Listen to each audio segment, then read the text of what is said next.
کے لیے بھی ہے بھائی. ایک ہے بیوی بچوں کے ساتھ بدتمیزی سے بات کرنا اور ان پہ ہاتھ کھلا نہ رکھنا, کنجوس مکھی چوس بن کے رہنا. باہر نہاریاں برگر پھوڑ رہا ہے, پیزے کھا رہا ہے, گھر والوں کو کھچڑی کھلا رہا ہے. حدیث میں آتا ہے جو خود کھاؤ ان کو بھی کھلاؤ, جو خود پہنو ان کو بھی, جس اسٹینڈرڈ کا خود پہنو ان کو بھی پہناؤ. سمجھتے ہو؟ اور جب گھر میں داخل ہو, آپ کے جتنے اخلاق ہیں باہر, آپ جتنا اچھا دوستوں سے ہنس ہنس کے تمیز سے بات کرتے ہو, تو سب سے پہلے وہ ہنسی مذاق اور وہ کس سے ہونا چاہیے؟ آپ کے بیوی بچوں سے ہونا چاہیے. بہت سے لوگ جب گھر میں آتے ہیں تو گھر والے ڈر جاتے ہیں, آئے کیوں, باہر رہتے تو زیادہ, بولو نا, آتے ہی ٹینشن پارسل کرنا شروع کر دیتے ہیں. جو باس کی ٹینشن ہے وہ گھر میں لا کے گھر والوں کو پارسل کرتے ہیں. تو یہ عمل اچھا ہے یا وہ سیدھا راستہ یہ ہے کہ جب گھر میں آؤ مسکراتے چہرے کے ساتھ آؤ, بیوی بچوں کو ٹائم دو, ان کی کڑوی کسیلی کبھی کبھار اگنور کر دیا کرو, ٹھیک ہے نا, اچھے رخ پہ لے کے جاؤ ان کو ٹائم دو, کبھی تفریح میں لے جایا کرو ان کو. تو یہ والا راستہ اچھا ہے, یہ سیدھا راستہ ہے. اور وہ والا راستہ جو پہلا والا راستہ تھا, جب گھر میں آئے تو ایسے جیسے چنگیز خان نے بغداد پہ حملہ کر دیا ہے. کچھ لوگ کہتے ہیں کہ ہمارے پاس جب گھر میں آتے ہیں نا سب تھر تھر کانپنا شروع کر دیتے ہیں. ابا پتہ نہیں اب کیا بولیں. ایک صاحب مجھ سے ملے, انہوں نے مجھے بولا کہ میرا قصہ نہیں سنانا بیان میں, لوگ ڈر رہے ہوتے ہیں. میں نے کہا بھائی اگر میں سناؤں گا بھی تو کیا پتا چلے گا تمہارا قصہ ہے, یار اتنا بھی نہیں ڈرو نا. آٹو پہ آ گئے ہیں اب لوگ نا, جیسے میں سیلفیوں میں آٹو پہ آ گیا ہوں.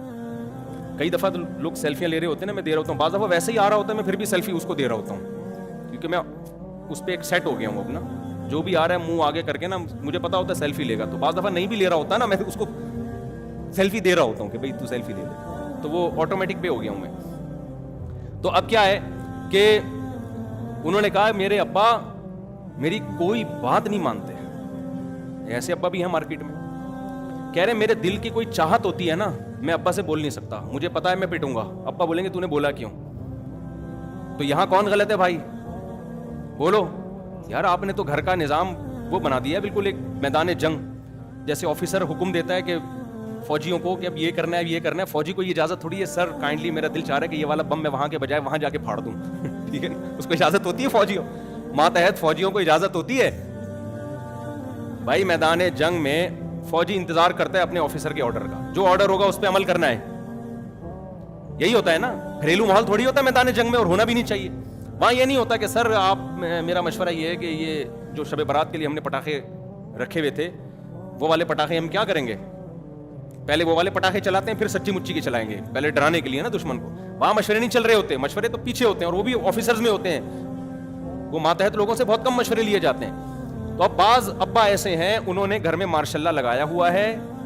ہم ٹھیک ہے, ہم بھی وہ اس جمہوریت کے قائل نہیں ہیں جو آج کل مارکیٹ میں چل رہی ہے, لیکن ایسا بھی نہیں ہونا چاہیے نا. ایسا ماشاء اللہ لگا دیا کہ آپ اپنے بچوں کی, ان کی اپنی چاہتیں کیا ہے ان کو آپ نے بالکل اگنور کر دیا, خاص طور پہ شادی بیاہ کے معاملے میں. تو بیڑا غرق ہو جاتا ہے بیچاروں کا, بغاوت پھیلتی ہے. تو بہرحال بہت سارے مسائل ہیں جن میں آج ایک سب سے بڑا مسئلہ بد نظری کا بنا ہوا ہے.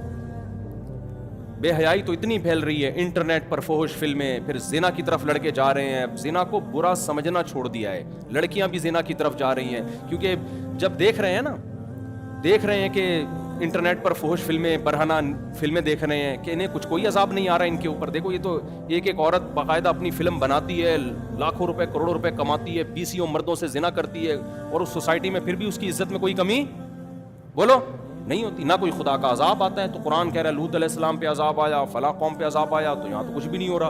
تو یہ نارمل ہے, یہ پتہ نہیں ہم کیوں اتنے تنگ ماحول میں ہیں. پھر جس سے تھوڑا سا عشق ہوا, پہلے زمانے میں دوستیاں ہوتی تھی, گرل فرینڈ بوائے فرینڈ بہت کم ہوتے تھے, منگیتر ہوتی تھی. گرل فرینڈ بوائے فرینڈ کا تو تصور نہیں تھا, آج سے 15-20 سال پرانی بات کر رہا ہوں. منگیتر ہوتی تھی, منگیتر کے ساتھ بھی ناجائز تعلقات نہیں ہوتے تھے.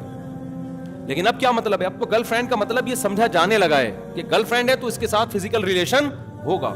کتنی بڑی برائی ہے زنا, کتنا گندا جرم ہے. رسول اللہ صلی اللہ علیہ وسلم نے ارشاد فرمایا, میں نے معراج کی رات کچھ لوگوں کو دیکھا, برہنہ مرد اور عورتیں ننگے جل رہے ہیں آگ میں.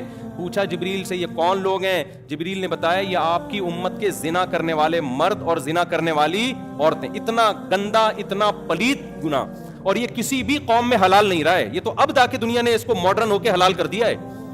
نہ ہندو اس کے قائل تھے, نہ سکھ اس کے قائل تھے, نہ عیسائی اس کے قائل تھے, نہ چائنا والے, نہ جاپان والے, کوئی بھی قائل نہیں تھا اس کا. یہ ایسا گندا عمل ہے کہ اس کے لیے مذہب کی ضرورت نہیں ہے. انسانی نیچر اس عمل کو کیا کہتی ہے, دیکھو جب سے انسان دنیا میں آیا نا, اس نے دو طرح کے لوگ دیکھے, ایک گدھے گھوڑے دیکھے اور ایک مہذب مخلوق دیکھی. مہذب مخلوق کو جانوروں میں ہی دیکھا, پیئرنگ کر کے رہتے ہیں, جوڑے بنا کے رہتے ہیں, اور گدھے گھوڑوں کو دیکھا کہ ان کے آپس کا صرف ایک فزیکل ریلیشن ہوتا ہے, اس کے علاوہ کوئی ریلیشن نہیں ہوتا. شروع سے انسان کس سے نفرت کرتا ہے؟ زنا سے. آپ ماضی میں جائیں نا, زنا پر جو قومیں سزا دیا کرتی تھیں وہ سزا بہت سخت ہوتی تھی. اسلام میں تو ہلکی سزا ہے, 100 کوڑے مارو, اور اگر رجم کی سزا ہے تو اس میں بھی گواہیوں کی شرط اتنی لگا دی کہ 4 گواہ اور پھر وہ ایسے گواہ, بہت مشکل سے وہ سزا نافذ کی جاتی ہے. لیکن آپ اگر دوسری قوموں میں جائیں گے نا, ان میں کسی نے زنا کر لیا ماضی میں, اس کی ایسی عبرتناک سزا ہوتی تھی کہ آج تصور نہیں کیا جا سکتا, حالانکہ وہ مسلمان بولو نہیں تھے. تو یہ اتنا گندا عمل ہے کہ یہ تو قرآن نے حرام نہ بھی کیا ہوتا تو بھی انسانیت کے لیے یہ ایک بدنما داغ ہے, دھبا ہے. انسان کا ضمیر ملامت کرتا ہے, وہ کہتا ہے میں غلط کر رہا ہوں. تو ان تمام جرائم سے بھائی رمضان میں کیا کرنا ہے؟ بولو نا, توبہ کرنی.